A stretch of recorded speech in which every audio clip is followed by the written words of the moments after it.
I will start this class, if I can call it a class for the summer school, with maybe some definitions and some general information. So here we see what we all know, that it is mainly since the 1980s that we have seen a very fast development of aquaculture, and in fact coming at the right time when we have seen a stagnation in captured fisheries. A number of definitions, as I promised you, and I'm sure that some of you might have seen these in earlier presentations, but I still thought that for this summer school that it might be good to come back to these definitions. So I split up aquaculture in food aquaculture and business aquaculture. Food aquaculture is the traditional aquaculture, long history, particularly in Asia. Food, production of food for local consumption, low technology, labor intensive, and very important to take that into account, integrated farming practices. Very, very typical for this traditional aquaculture that has a long history, and that probably because of that integrated approach has been able to develop over such a long period of time.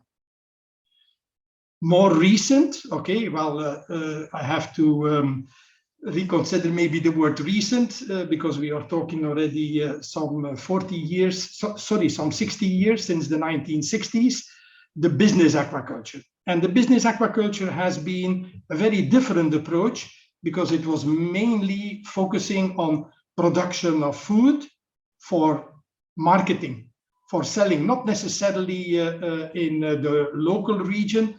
A very good example is the Pangasius farming in Vietnam. This is not to feed the people in the Mekong Delta, but this is to create jobs, to have extra income, to bring, in fact, more wealth. Yeah, mainly driven by new knowledge and new developments in biology and technology, and very crucial and very important, I don't know exceptions, this business aquaculture is a monoculture approach. And I'm not using this now as a criticism because I think it has been the right approach to go for a monoculture approach, because the challenges in developing business aquaculture were not minor. Limited knowledge on biology, new technology, new equipment that was needed, and of course it had to be profitable. So it's very obvious that Norway was not going into a business aquaculture of herring, but rather salmon, because that's where the possibility was to make money. And be it now for fish or crustaceans or whatever species we are talking about, the main target has been how can we get independent from wild sources for the seed, for the broodstock, how can we go for domestication, and once this is possible, we can go for selective breeding. And as you know, and as you probably heard in a number of the presentations, okay, we are quite successful with the number of species, but still have quite a way to go for a large number of species. Another definition I like to bring in, and that is linked to what we just talked about with the business aquaculture, fed aquaculture, an aquaculture, be it in cages or in ponds, be it fish, be it crustaceans, where we have to add supplementary feed for the animals. And we all know that this results, and that has been the topic of a lot of the presentations, referring to the very interesting ones of Joao this morning on eutrophication. But please, let's not forget that there is another very important and very significant part of aquaculture called extractive aquaculture, mainly practiced in Asia. More than 50% of all extractive aquaculture is in Asian countries. And there we have heard, and you have discussed in a lot of the presentations and part of the GAIN program, the role that mollusks play, the important role also that the seaweeds play. And it's not only just a matter of defining this extractive aquaculture as nutrient recycling, the word bioremediation can indeed be used, and as I have seen in the chat box, this is where, in fact, aquaculture should be compensated for the bioremediation in quite a number of environments, particular coastal environments. Aquaculture has been quite successful when we see the developments in the past 15 to 20 years, fish, mollusks, seaweeds, and I like to draw your attention here, and this was the reason that I was asking the question on Monday to Changbo, because sometimes our Chinese colleagues are expressing seaweed production in dry weight, but in aquaculture in general, we should always use live weight. And then we see that, in fact, seaweeds have gained a lot of interest and a lot of production. Data from 2018, but the very latest one, seaweeds are already at 32 million metric tons in live weight.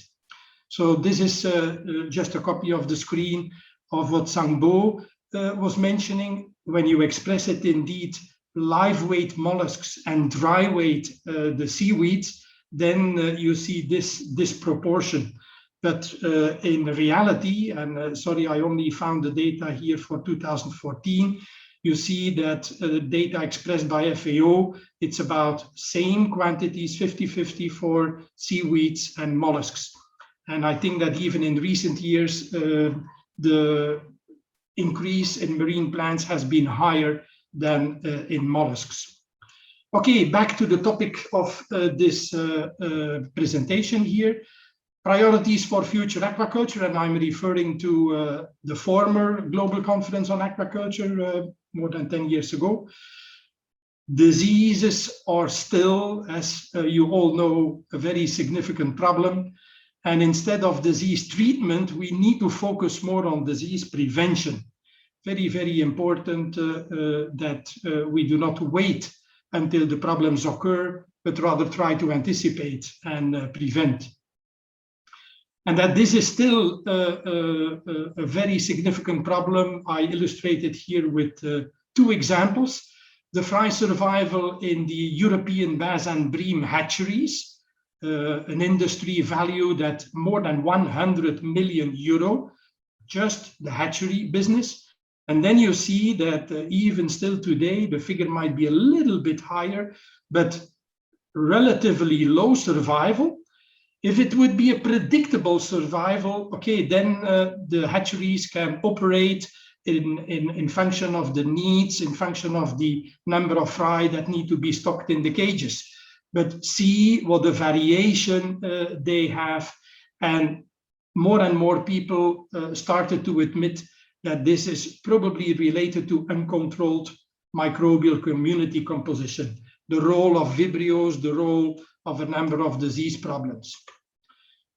Same, in fact, when initially it was called the early mortality syndrome, when later it became clear that it was a vibriosis that resulted in an acute hepatopancreas necrosis disease. Well, when that broke out in 2011, 2012, 2014, we were still careful and putting a question mark in the papers, but we were wondering if that early mortality syndrome maybe had to do with microbial management. And this is where I like to focus on progress that has been made upon recommendation of that conference in 2010. And it's good to see that in Europe, in Asia, in the Americas, a lot of progress has been made, a lot of new knowledge has been generated that can contribute to improvements. And hopefully we see also already the first results of better disease prevention. And you will see that, in fact, it has to do with a better ecological approach. Even when we talk about bacteria, we have to realize that this is an ecosystem of bacteria. In the past, we were handicapped because we had very limited tools to identify, to document about the different types of bacteria that are present in the aquatic system. And that had all to do with the fact that there were very limited number of plating techniques, less than 10%. Some microbiologists even say that it is less than 5% of the bacterial community that can be identified with these classic tools. But in recent years, DNA sequencing, complete genotyping of bacteria has become nearly a routine and become cheaper and cheaper. And this has learned us that we are dealing with a much bigger diversity than we had ever anticipated. We were always, of course, concerned about the harmful bacteria, the pathogens, the obligate and the opportunistic pathogens, but we underestimated, and I think week after week, month after month, you hear, be it in humans, be it in terrestrial animals, about the role, the beneficial role that the bacteria are playing, be it in the digestive system, be it in our immune system. Very recently, we even heard that in brain functioning in humans, bacteria are playing a role. So in aquaculture, of course, we do not want to see any presence of these harmful bacteria. And that's why still today, and I think this is a good biosecurity measure, we kill all the bacteria. Disinfecting the waters, the incoming waters, results indeed in a removal of all the bacteria.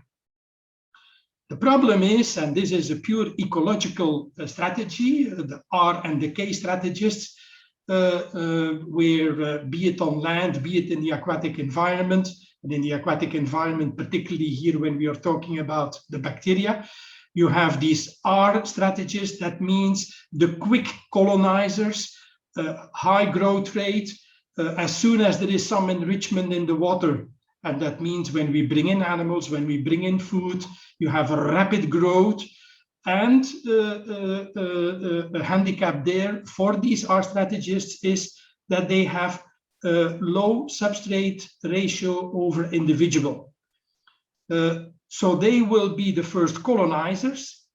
But if you give time, and here it comes when we are talking about the K strategists, that maybe they are slow in growth rate, and even on enrichment, they are not so specialized as it is the case with the R strategists, but they have a very high ratio over substrate over individual.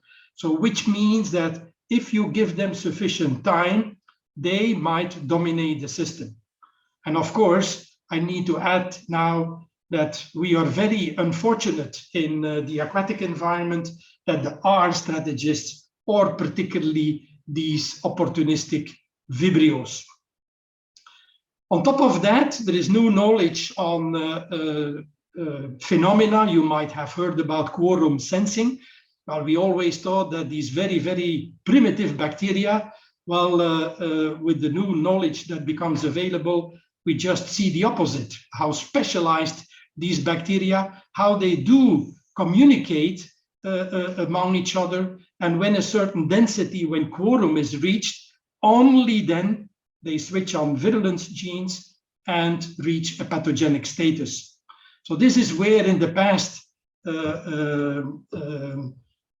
remember when we observed in the first shrimp hatcheries in Thailand, the bioluminescence, and we were very pleased that some tools, some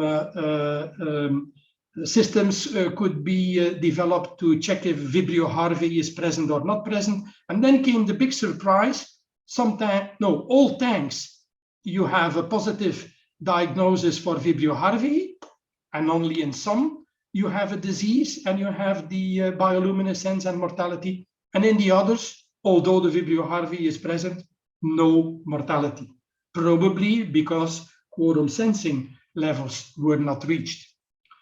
Very recently, recently I'm referring to papers in 2009, where we observed the possibility, not linked to quorum sensing, but the switch from luminescent to non-luminescent, And it is only in the last couple of years, very recent work, where a new phenomenon became obvious and documented in Vibrios, so-called phenotype switching, where under influence, and I put it indeed here in quotations, certain conditions, Vibrio can switch on/off virulence factors.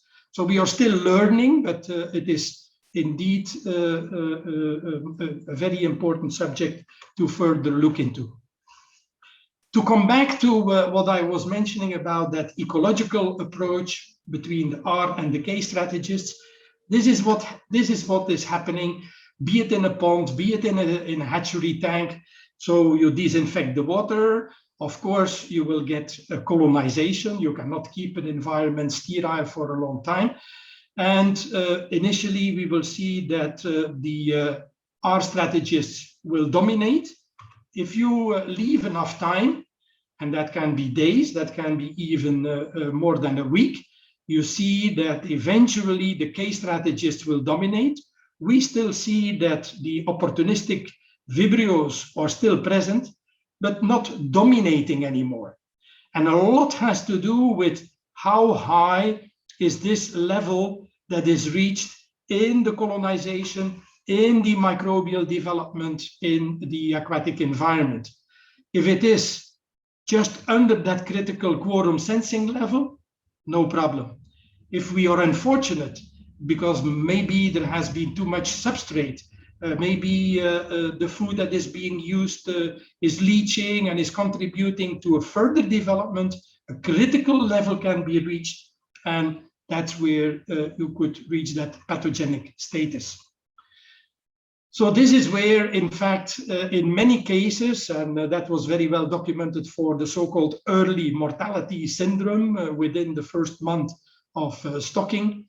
Typically, when you do a complete disinfection of a pond, that was very unique when that was taken up. Farmers being so scared of any possible pathogen that could come in, using chlorination, ozonization of complete pond systems. This is where we should see, of course, the strategy where we do destocking, where we introduce the animals at the moment that we have a good bacteriological, ecological stability.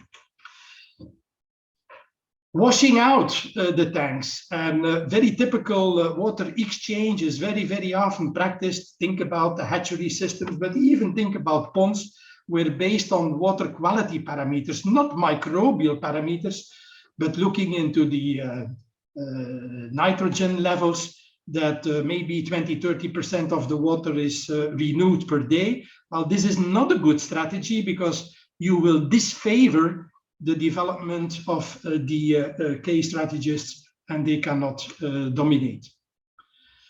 Those of you who might be interested to learn more about the theory that I was just trying to explain and summarizing, I can refer to a number of papers. But let's go back and see what we can learn from that new knowledge, and particularly how we can explain, and this is quite interesting, that a number of the unexplained observations of the past, a lot of empirical observations, in fact, can now be better explained when we take into account that R and K strategy system. So I was already referring to the luminescent vibriosis, very problematic in the late 80s and the early 90s in a lot of Asian countries, particularly in shrimp farms, but also in Asian sea bass hatcheries. In Latin America, the Zuia-2 syndrome, the bolitas, then again, what we were referring to when we had these big mortalities in shrimp. So let's see what, in fact, farmers, and very often we can learn about the trial and error approaches of farmers and see how, in fact, they have developed systems that are less affected by these unpredictable diseases. And very often now we can see that these are systems where there is a lower substrate to bacteria ratio. That means disfavoring the R strategists, and systems that in fact provide the time that give an opportunity to create microbial stability. A very important one that is now very well practiced, and in fact more and more in any type of aquaculture system, because we thought that by doing proper filtration of our incoming water that we remove all the problems. Well, yes, maybe we can remove the particles, we can remove the bacteria, but what we do not remove is the dissolved organic matter. And dissolved organic matter is particularly the unique substrate for these R strategists. So protein skimmers, very simple to develop and apply. Protein skimmers are very, very effective. And you might be surprised to stand in front of a tank where you have clear water, you apply the protein skimmer and you see the dirt that is coming out. This also explains why, and in many occasions, be it in our Western countries or in the tropics, in springtime in the Western countries, the start of the rainy season, very often hatcheries, also grow-out farms, complain about uncontrolled disease problems. Well, this is often a period where in the coastal waters, you have an increase in runoff waters, you have an increase in dissolved organic matter, and that's what we are not removing with our traditional systems and can result in the problems. Many times we were also surprised to see that recirculation systems sometimes even give better results than a flow through from very pristine waters in a coastal area. Well, today we know that the role of the biofilter is in fact crucial to give the best opportunity to decay strategists to develop and dominate, and as such keep the R strategists, the Vibrio, below a critical level. Very important when we know about this is that it is not after the biofilter that we should add a UV filter or ozone treatment. We can rather do it before, but not after. We have all interest, and this is very well documented in that webinar that I was referring to, that the biofilter will release the K strategists in your culture tank and in fact prevent Vibrios to develop. We see in quite a number of Asian countries already concrete applications of such integrated farming practices, so-called zero exchange systems. Then other ones where they do an integration with the tilapia and seaweed, in fact creating a system where you do a recirculation, a bioremediation with these fish and seaweed organisms. An interesting table and data here from CP Thailand, where they are comparing the situation before the EMS, before the vibriosis problems in the ponds and after. So reducing the culture pond area by about 50%. So that means only half of the area of the ponds is used for the shrimp production. The other half is used for either recirculation, zero exchange systems, or integrating with tilapia and or seaweed. And you see that you have again recovered, that you have been able to reinstall good survival. And in fact, and this is the big surprise, that with half the area, you have a better farm profit. You have a more predictable production, even more predictable than before the period of EMS. So a couple of illustrations here. The effluent of the shrimp pond is still a very intensive approach as it was before, but now the water is being recirculated over a tilapia and a seaweed pond. Very, very interesting observation. You have a microbial diversity and especially stability, so that the famous Vibrio parahemolyticus carrying the peer A and the peer B genes that are responsible for the toxin formation, well, present, but not expressing virulence. So you create an ecological, stable system. And in fact, I show a detailed picture here of one of the seaweeds that are being used for. Very interesting that Caulerpa is now even used in human consumption by proper depuration treatment.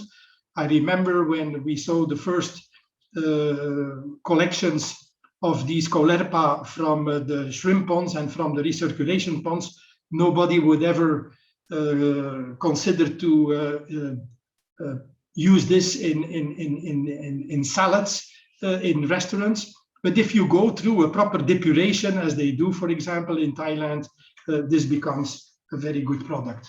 And that brings me back to what Tzu Changbo was mentioning, that he was illustrating the integrated practices of shrimp and rice farming. Well, it is not only in China, but several Asian countries are now focusing more and more on organic rice farming, where the former practices of applying pesticides and herbicides is no longer the case. People manage, even in Asian countries, to sell the organic rice at a higher value in the market, and that opens the opportunities to go back to what was a tradition in integrated aquaculture. Remember when I was talking about the food aquaculture. So very good to see that a number of these integrated practices in rice paddies are now being reconsidered. So listing up here, not going into the details, but there is more than what I was just mentioning with the tilapia co-culture. This is where the probiotic bacteria, the biofloc systems all play a role. And one that I like to underline here is the so-called green water systems, a practice where I remember many, many years ago in countries like Taiwan and Thailand, that farmers, before stocking the shrimp, they were just putting small hapas, small nets in the ponds with tilapia, feeding them even on chicken feed, and then smelling the water, looking at the color of the water after a week, 10 days, removing the hapas, and for them, this was the ideal conditions to stock the ponds. This means these farmers were in fact developing so-called microbial mature water. So FAO is paying a lot of attention now to these new microbial management protocols, and that in fact we need to adjust the so-called good aquaculture practices. More knowledge definitely is needed, and this is where a lot of attention and a lot of priority should be given to more microbiome studies, so that we can better analyze and use the new tools that are available in order to better explain and understand the functioning of the bacteria, and eventually develop more effective microbial management approaches, particularly when it comes to the application of the probiotics and the prebiotics, because a lot of it at this moment is not yet based on very basic science. To finish the presentation, I come back to one of the other priorities that were listed some time ago and that were very well covered, in fact, in the GAIN project, more integrated production systems. This is where I come back to the separation, I would say, between the business aquaculture, focusing on that fed aquaculture, and then separate from that, but as Joao and many others have been demonstrating and explaining, we have all interest to see how these two could be better integrated. And this is where still with a question mark. I think that such integration of the fed aquaculture with the extractive aquaculture and with the, let's say, the present knowledge we have, and that hopefully will be extended in the years to come, that maybe we could also claim that microbial instability is a bigger risk in this monoculture approach, and that polyculture will in fact result in more microbial stability. Slides that you have seen earlier, but that I like to repeat here. This is where we do not have to reinvent the wheel, but we should rather look and try to better understand the mechanisms, the microbial loops, energy loops. And I know that Joao and a number of others in the GAIN project have been interacting with the colleagues in China, where in a number of these large bays, we are talking areas of over 100 square kilometers, where you have that integrated approach of farming different species, not just mussels, it is maybe 4 or 5 different species of mollusks. The macroalgae, it is seasonal, where you have the red algae in one season, the brown algae in another region, where you have the different species of finfish in cages. This is an old picture. Now you go and you see there the big circular cages. And I must say, in the last 5 years, a lot of attention is also given to the benthos, where sea cucumber, sea urchins, and a number of other organisms are being farmed. So again, if you are interested, I will provide you the link for this webinar, and I thank you very much.